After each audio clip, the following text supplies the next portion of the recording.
In 1997, a French woman named Jeanne Calment passed away after 122 years and 164 days on this earth, making her the oldest known person in history.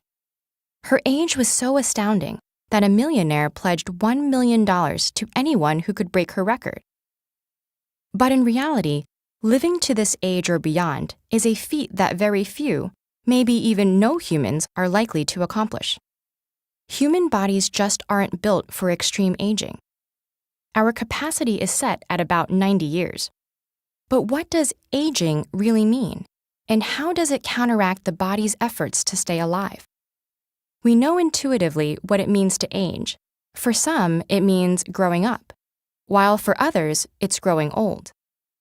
Yet finding a strict scientific definition of aging is a challenge.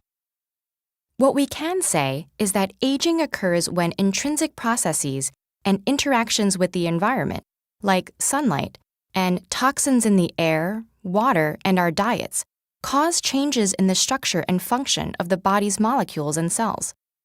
Those changes in turn drive their decline and subsequently the failure of the whole organism.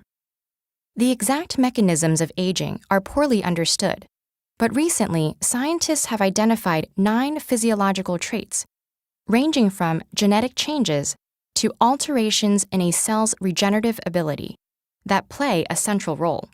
Firstly, as the years pass, our bodies accumulate genetic damage in the form of DNA lesions. These occur naturally when the body's DNA replicates, but also in non-dividing cells.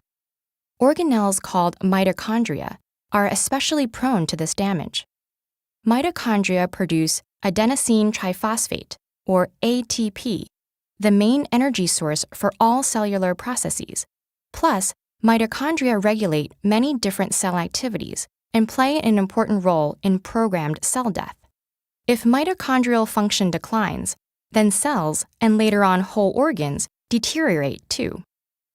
Other changes are known to occur in the expression patterns of genes, also known as epigenetic alterations, that affect the body's tissues and cells.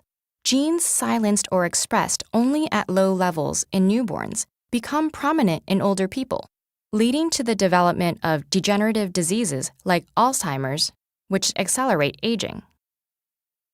Even if we could avoid all these harmful genetic alterations, not even our own cells could save us.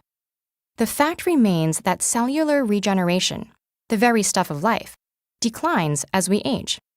The DNA in our cells is packaged within chromosomes, each of which has 2 protective regions at the extremities called telomeres.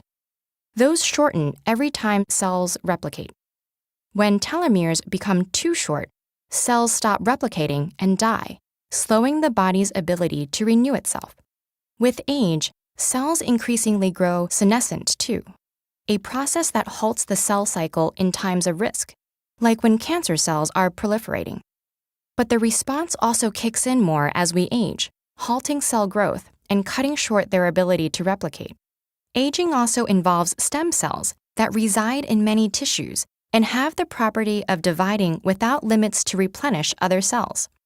As we get older, stem cells decrease in number and tend to lose their regenerative potential, affecting tissue renewal and maintenance of our organs' original functions. Other changes revolve around cells' ability to function properly.